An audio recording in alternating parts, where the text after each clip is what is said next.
Welcome to G-Bears and the off-grid ways, where the sun sets slow on these productive days. From the solar on the roof to the garden in the dirt, we're healing up the spirit and we're mending every hurt. Well, hello everybody, and welcome back to G-Bears Off-Grid Ways, a homestead in the desert. Yeah, we're out here at the Craftsman lathe, and I finally got it tuned in, repaired, and ready to go. So I figured I'd include this in a video today since it's a little bit on the windy side out there and very hot. Okay, so it needed a lot of love and care. It was in some pretty bad shape.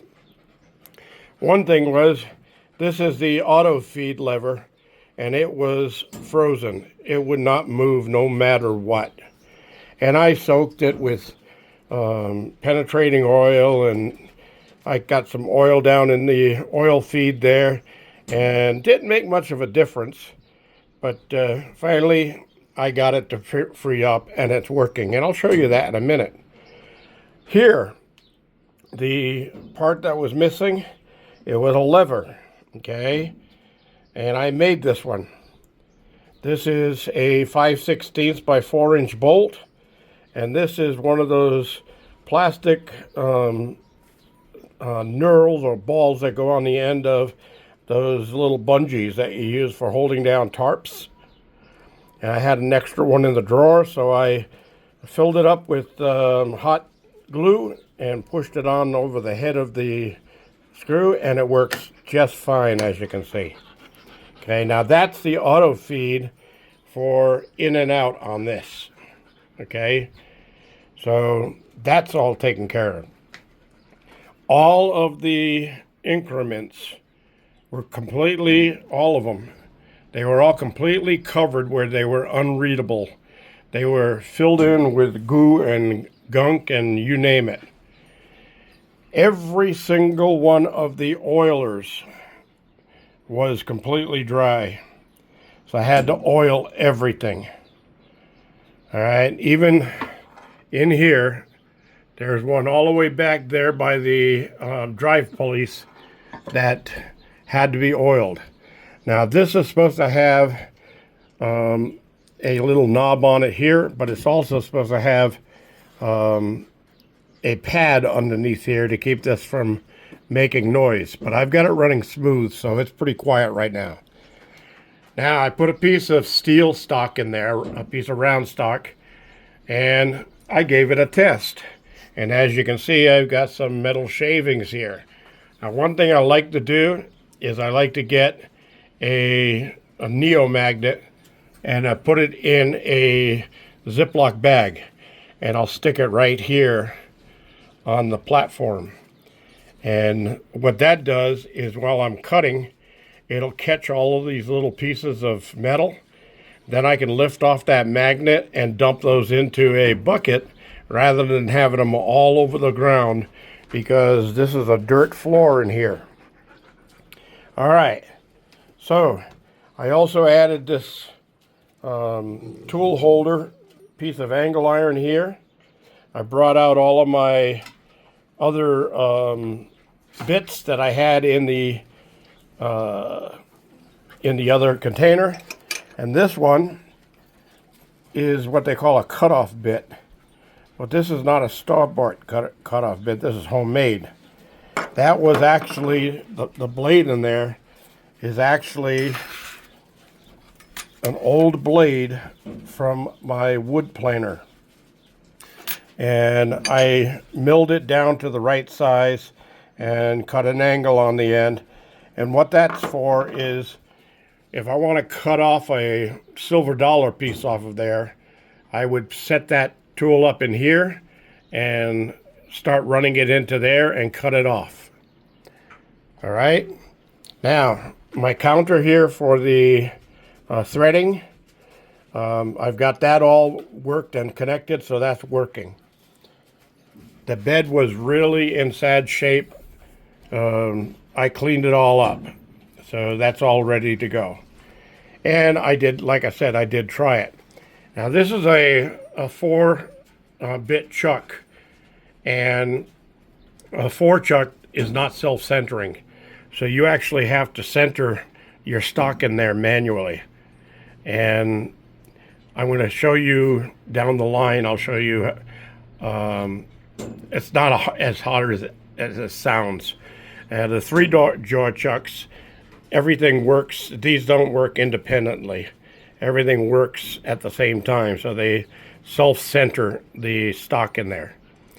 All right, so this is the auto feed for the carriage that handles the full length run, and that's for threading and things like that. And this is where you set your threads per inch. Okay, it'll tell you which levers to put where, which slide gear is either in or out, so forth, so on. All right. Now, they also make a quick bit change unit that slides into here. This is the slow bit changer, and it takes a while to set this up. It has a little rocker underneath there, and this is kind of hollowed out, so you can adjust the height of this thing by rocking it forward or backwards. And then you have to lock it down here, make sure your tool is tight. And I found some of the tools online. These are high-speed steel, the HSS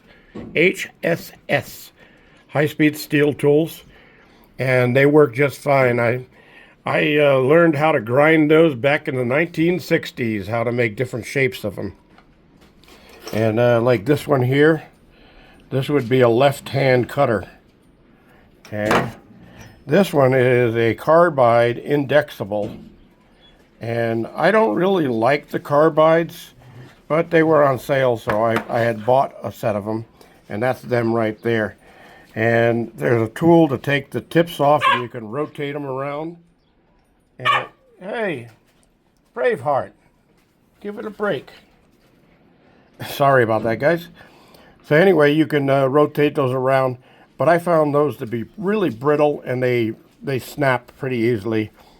And the kit doesn't come with extra tips. They figure you got 3 sides to each tip, so you should be good with that. Baloney. Okay, so these are 1/4 inch or 6 millimeter, and these are 8 millimeter or 5/16. Okay, so these won't fit any one of these tool holders. And this one is only to hold a cutoff bit for cutting off the stock when you're all done. All right, with all of that being said, I do have this all locked down and ready to go. So I've got it in gear already. Center is neutral, bottom is out feed, top is in feed. So we're going to start this up. I also have the clutch in place, so it'll start automatically. And listen how quiet that is. Isn't that nice? Okay, so right here, I want to bring this in just a hair using this unit, just to where it just touches. Okay, it's just touching right now. I saw a little piece of metal come up. Now, when I throw this lever down, this will automatically feed out from center and give me a cut. So here we go. As you can see, it's moving by itself, and there it is cutting.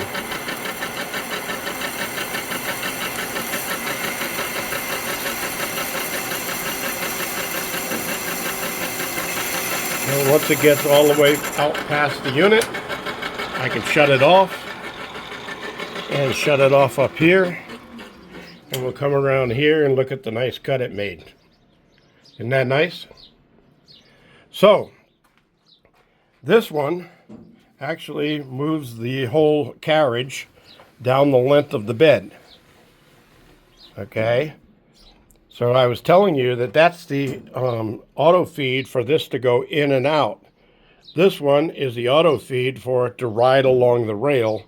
If I had a long piece of stock in here and I wanted to get a nice even cut along the edge and make sure that the diameter of the long stock is all the same, this is the way I would do it. I would turn it on here. We'd have the stock turning. Of course, we'd have a long piece of stock going all the way over to that chuck, or that chuck can slide in if we had to. All right, so now this is the auto feed to send it that way. So here we go.